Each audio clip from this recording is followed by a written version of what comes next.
but not a big fan of Hunk of Doom. Just said, just feels too much single target. What LGD looked to stack already on top of their great pairing here? What's wrong with the Fury and support, man? The hero is still so good. I'd be down for that. Like, just you can go like no boots, medallion, spirit vessel, right? And you'll have like 4K net worth, but you can just take over a game. Your ultimate, guys, it's Zeus ult but better. It kills creeps on a 60-second cooldown to go with your global teleportation. That hero is not. It's bonkers right now. And I think the other thing that's just so good is it allows you to pressure a lane like for a tower after you get that kill that you wouldn't normally be able to. Not only that, like when I watch VGJ, well, people don't abuse as much, I don't think, or as much as they should rather. Ps are an 80-second cooldown. Yeah. Furion can use his own deaths to set up to push towers, because you can dive, say, bottom lane with your safe laner, force a support to TP, maybe another. It doesn't matter if you die. In 15 seconds, you respawn, teleport to the other side lane, and spawn trees. Like, it's easy. And you can do that. You're super strong at controlling these bounty runes that are spawning every 5 minutes. I think it's super underutilized as a hero concept, because people just don't play it the way it should be, which is, hey, you can be around the map faster than any other hero in Dota right now, and TPs are so bad at the moment. But he's just good against Gyro. It's nice to have the trees against his rocket barrage and stuff. Here's Warlock, though. We don't get to see him very often. I like it. It's a fun ult that you can scream out if it's a decent one at least. But well, the Fatal Bonds are the thing that are most exciting to me about this pick, and I kind of am liking more and more the idea of them not putting this skunk on Yaps or putting it on mid one, going back to what worked previously. And as much as I was playing devil's advocate, I do believe that, yeah, this is a lot of single target and you need this AoE with Warlock. They still have a lot of picks to address their problems. I think that this could end up working out for them. Beginning. Yeah, it could work. Could not work. Personally, I think it'll be one or the other. That's some riveting analysis. Trying to keep it Kyle? you. Fourth pick to come here for LGD's side, having already their support team likely locked in. Expect the Chow's clockwork to come their way. Not too much, because you don't want to be too cooldown dependent here if you're on secret side. Warlock. A lot of Chalice heroes are banned at the moment. I think they might just end up with an Abaddon. It's just really difficult against a Doom. But some sort of cleanse would be nice. They might end up with an LC, actually. I wouldn't mind that either. They could core the clock and just take a support, but I think you want some method of cleanse whenever you're playing Warlock. They could even brew again, but once again, that's where the Doom comes in, right? Where all these strength heroes with huge ultimates sound great on paper, then they get Fatal Bonded, they take max HP damage, and they're doomed forever. You have to core the clock.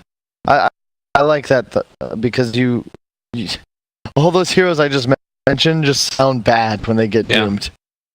I was thinking Underlord too, but then I was like, Inferno Blade also just wrecks them. Clock is just more of a offensive-minded support, or core rather, and you can buy a Blade Mail, so you don't really care as much about these other heroes. You also hunt Warlock very well, but obviously PSG.LGS, their damage output's not quite low, so this may be hero last pick is going to have to do a ton of work in. Right now I can see them going for a Storm. I was just going to say that, yeah. It's one of my favorite hero player combos. Outside of that, I say OD, but I don't know, that's someone else who wouldn't like to be on the bad end of Doom. This is an interesting answer to the Gyrocopter too. I mean, we've seen it sort of play out a couple of times, and I feel like more often than not, it's still Gyrocopter winning over the Morphling, but they at least make a good show of it. And usually it's tended to be that the Morphling is like fallen behind. 10 seconds remaining. I don't know if Secret can come out of the laning stage winning. Warlock is definitely a very strong hero for that. Kunkka's a strong laner if they core him. You don't have a lot of lockdown or ways to stop the Morphling. You don't want to just rely on it's Coconut. It's a free morph game at the moment. Yeah. And you're super high synergy with the Warlock because you're low HP because of your attribute shift, but super high damage. So you just get spam healed and you end up out laning whoever you're against. Clockwork is never ever a threat against you, and it's one of those really dangerous hero player combos where if you get to a point where you're like a level or two above the off lane and you got an Aquila up, all of a sudden you can just be left alone and you're going to dominate that lane by yourself. And it's always the scariest thing to see when you're in this match where eyes are so powerful. If you can just leave a safe laner at 3-4 minutes and he's going to dominate by himself, you're winning the game as long as you're not chain feeding on the other ends of the map. They banned Storm, which is your go-to morph counter as well. Yeah, I was just going to say, the Storm looks still very appealing, but now you don't have that. So who else do you get that can help boost the team, not just leave this on the gyrocopter, and then also brings some sort of utility to actually stop this morphling or have a way to deal with the morphling. Like, Queen of Pain is not really late game enough and no one even plays. There's too many heroes, it feels like, that just don't want to be around to do. Yeah, I think I kind of would have liked the Quap too if there wasn't also the Kunkka. Like, if there's two different ways to really lock her down, that could be rough. And Sand King? Ooh. Like at Yapster Sand King, they core the Kunkka. That's what I think you want to do with it. I think just Secret plays much better with mid 1 on it than Yapsor. They don't have that LGD where you have FY and maybe who seem to just be masters of it. Not even to say that Yapsor is not good at Kunkka, but they just don't play around it as well as other teams. 10 seconds remaining. And I love the Kunkka Sand combo. It's a guaranteed kill on Gyrocopter for nearly the entire early mid-game phase. And you're limited in what you can pick here for LGD. Choose your hero. They will do the OD. The hero doesn't like getting doomed. I know, I was so hesitant to call him out because he just feels like he looks like, hey, bring me the doom, just give it to me. It just gives them an answer to the Morphling. It's like OD, Invoker, Storm are your big morph counters, and maybe it's just one of the, when you think OD, like you think China, SCCC, Barazzi, maybe they all love the hero. RTZ Speed Gaming. I think Iceberg. But you make a great point. They played so well. I mean, it forces Ace to buy a BKB, which he really doesn't want to, but you kind of have to when you're playing against OD. But at the same time, the wave clear from LGD is like non-existent. So I would say that Secret's Draft should take this game if they don't get IO gyroed. Yeah. Which can always happen. But if you get to a point where I've seen the fifth wisp by like 20 minutes, and then all of a sudden the gyro's just everywhere. He's 30k net worth and second place is 18. Yep. So if that doesn't happen, I like Secret's Draft. But if they ever get gyro like 5k plus worth ahead of the game, then I think LGD snowballs it. So here's a question for you, Kyle. I don't know if you would know the answer to this, but does Fatal Bond stack? Yes, it does. So if Ace wanted to do like morph targets allies, they could hypothetically get double Fatal Bonds down. Yes.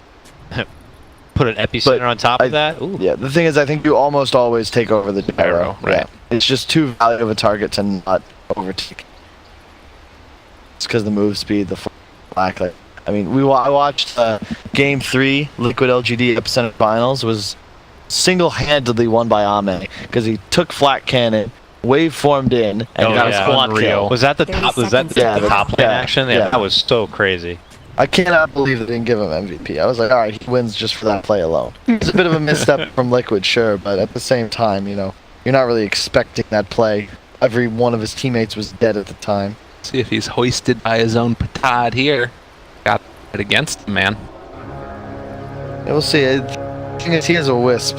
Wisp is the great equalizer in all carry counter matchups. Let's get moving. I certainly agree that Secret's lineup just seems a lot nicer for this game.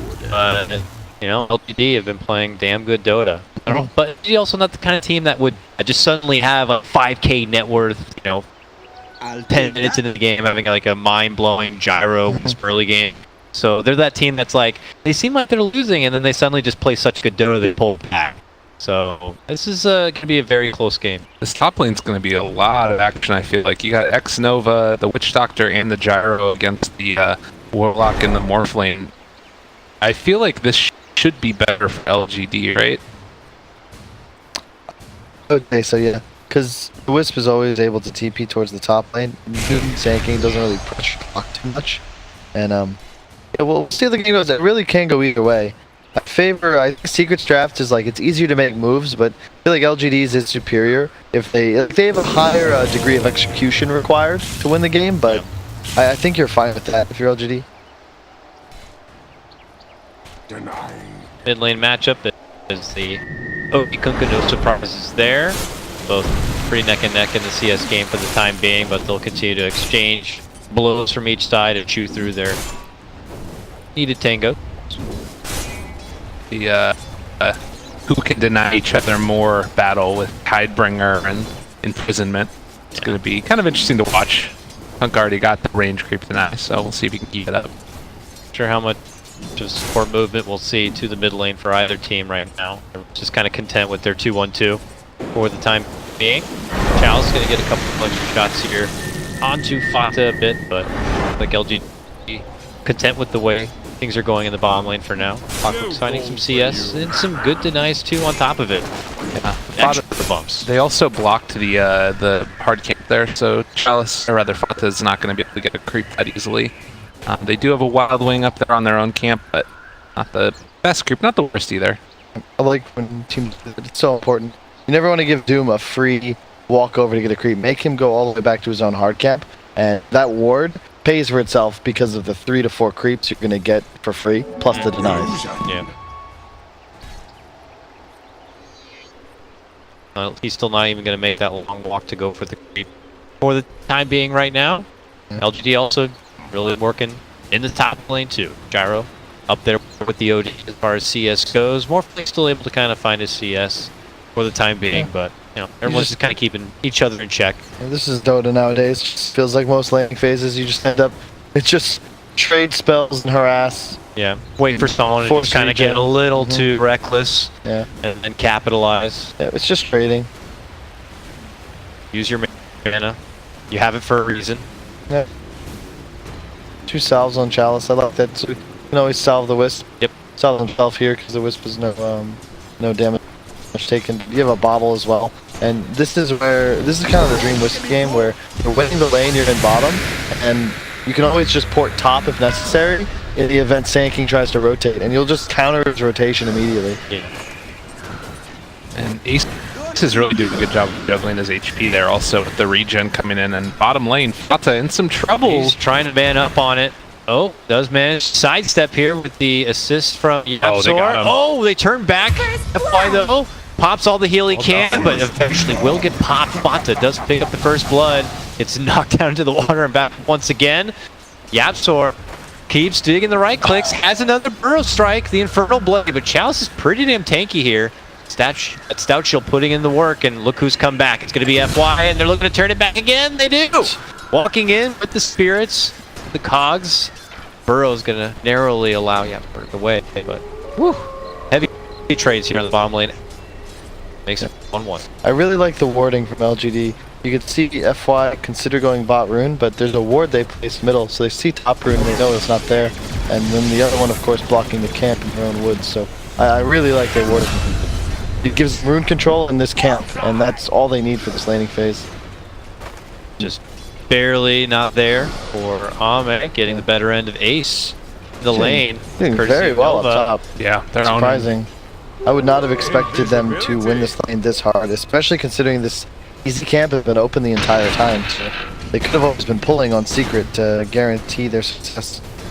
Deny wave, let Morphling farm under tower with his massive base damage. Getting a good thing going for the Gyrocopter to the top lane. Now the red winner in his department. Look at LGD camping all the bounty runes. They know what's up. Oh yeah. They're gonna get 5 all 4. minutes. This is so much gold. There's 1, there's 2, there's 3, and here comes 4. Well, that's happening. OD does go down in the mid lane.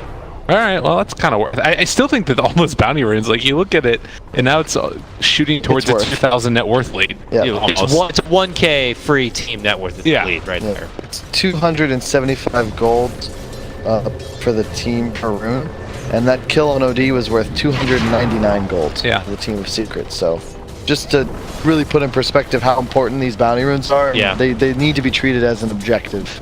And now a hard move. move on to Ame. Secret look to tag on another kill here. This one at the top. Fatal Bonds is also still triggered. So even if they can't get him there, it's going to be so close. But FY steps in and says, hold on, my friend. I got you. And he also saves the bottle charge. Like, so disciplined because they have a shrine, right?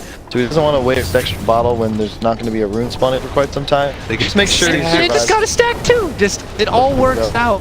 Planned. That is some ballet Dota right there. Smooth. Man.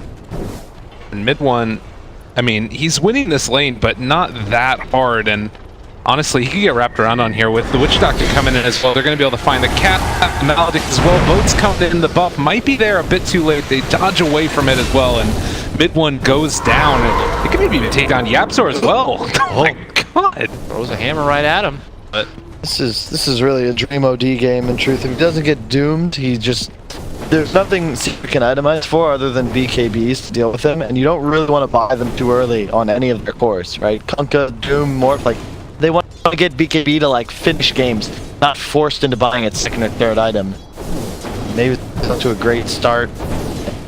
Not to mention you actually match up quite well against Kunkka SK as well. If anyone ever gets initiated on, you can always save them with your Astral. Yeah. Kunkka is one of those heroes that requires like a wind-up of sorts to actually execute its combo. If you just Astral in the middle of it, you can break the entire initiation chain. well, is that just more pressure on Fata and his Doom to be a factor in this game to maybe isolate someone like the OD so he can't even do anything? Yes, but that's it's just much easier said than done, especially considering that there's a Wisp in the game. Yep. So I think one of the big problems also is that LG are going to be able to do so much more with their sixes online on two of their cores. The Gyro and the Clockwork to me feel like they are going to get so much done around the map. Whereas you look at like Morpholine, it doesn't really give you all that much team fight wise. So I mean, of course LG need to be able to capitalize on that and make moves around the map, but they have a window to do it, and it's going to be a big window.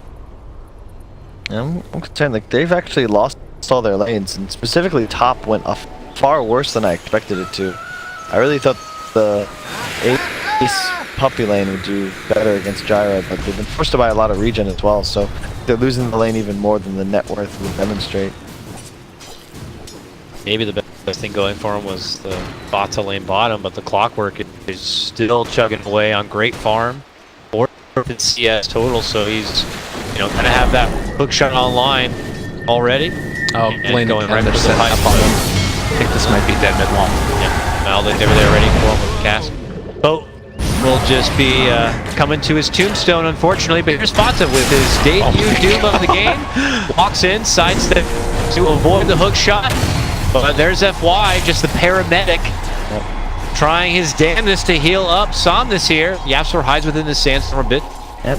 Then you have the power of Witch Doctor with that 1 point voodoo. Yeah. Plus the Wisp, and right there, like, yeah, the Doom comes out, but as long as the supports are behind him, like, Doom has a stagnant amount of damage output. If you don't die to Doom and a couple Infernal Blades, like, you're not going to die. Well, it's 32 HP regen when you're tethered with the Wisp there as well. Come in with just that 1 point. And now they're going to take out the stack as well. LGD looking very good. Fatal Bonds as well. Maybe a chance to turn this, or Puppy is just going to die. Yeah, just runs him down. Didn't even use the call down. Uses it now, but it's off the mark as Ace is on the other side and just morph right through and into the strength to avoid further trouble. But the support staff is still here. They're going to need more. And it's going to be Yapzor swinging on in. Mid one just below. They really want to get something for it. Look for the setup onto FY. Only stun him briefly. They call him back. Try to tether with the timing, but not right there. As he gets sucked back in, it's going to be maybe walking into action. Eats quite a bit of damage here. Sandstorm hides into the high ground. Fatal Bonds connected. They'll pop the ball. Now Somnus tries to walk on out. Yeah, if they had the Gyro ulti still, they'd be fine, but he actually whiffed completely. They're trying to bait your Chalice is coming in. In from Fata, Infernal Blade, and jumping now from Chalice. Says, let's keep going. Swings right onto Fata, now the swinging from Ace. Coming right back into battle. Omne wants to go forward with him, getting the full rocket barrage. So he helps secure the finish on Yapzor. It's going to be LGD continuing to truck on forward. They spotted up Puppy on the side. Fire him down just a bit, hit him with the urn. They need a bit more right click if they want to go for the finish. A commanding move in from LGD. And now look at Chalice eating a blunt of damage, but it's FY continuing to give him the health. Now they're just Ami is called out. Horribly out of position. They're going to step all the way back. And like you said, Ame has the call now once again. That's how long this has gone on for. Turns around, drop it. YapzOr moves right in for FY, goes into the Sandstorm, and they'll just right-click him down. And Ame, can he find a spot to TV away? Doesn't want to go for it? He's gonna die. Flat out juke? No, he finally gets spotted. He's accepted his fate. We'll try to rocket barrage. Can he get forgiving RNG? Trying to get for mid one. They shove him forward. Finally gonna get finished. What the hell was that? Triple kill at the end of it for YapzOr. That was the most long-winded fight ever. No comment. Someone better help Dyer's middle yeah. tower. At the end of the day, LGD still coming out on top, but I think that they probably didn't need to go in like that. There were a couple of moments where it was like a bit too far and losing the gyro at the end. And like, Chalice wasn't at the fight at the very beginning, right? So he was right over here on this side of the map. TP's Look in, at his them, Doom they're comes back out. at top. Never stop. And they're gone. Forgiving at the last moment. What in the hell? He missed that stun? How did... I swore he stunned the Wisp. Shouldn't that interrupt the relocate? I swore he just got Centaur stunned by Doom. Maybe I'm crazy. Oh wait, sorry, I'm just dumb. That was the relocate back. Duh. Never mind, guys. The return. Countdown. The return. Thing is, like, the Secret's been playing as 5 in this top lane now for what feels like forever. They get a bunch of kills, but at the same time, look at LGD. They're just continuing to farm out 2 different lanes. Where it all started is this ridiculous fat stack. Now moving in, Ame wants a piece of the pie, moves in, and now here comes the first chaotic offering shot with the fatal bonds with the boat. Ult's flying on in. They're going to get the finish on the Chalice. The sweep through is Ame's also going to go crashing down. This one's all I don't think secret. that stack is worth it. No, it's not. It's the jungle. It's what is it? A Let it go. It's a 3.5 stack in the jungle. Like, guys, relax. Calm down. It's pride at this point. You don't understand. Have you not read White Fang? Ace is just getting blown up from the spirit balls here. It has to quickly shift into the straight. Radiant's bottom tower is under attack. Man, I mean, we're playing with the benefit of no. Of course. Maybe they just don't expect Secret to still be there. But it helps them a lot. I mean, bunch of kills. They even up the game a bit. Thing is, it's this maybe OD that I'm still scared for. Bomb Secret. He's also looks like he's rushing an Orchid. Very interesting choice, but I don't mind it when you consider just again how difficult it is for Secret to itemize for these early BKBs. This guarantees that whatever target he goes on, all of whom have like certain escape mechanisms, notably like Sand King, Morph, Doom, they just die. Yeah. And Orchid, like by far the best DPS item for an OD. Greedy, snowbally build. Oh yeah. Just I want to be an ass eater in this game because he knows if he does so.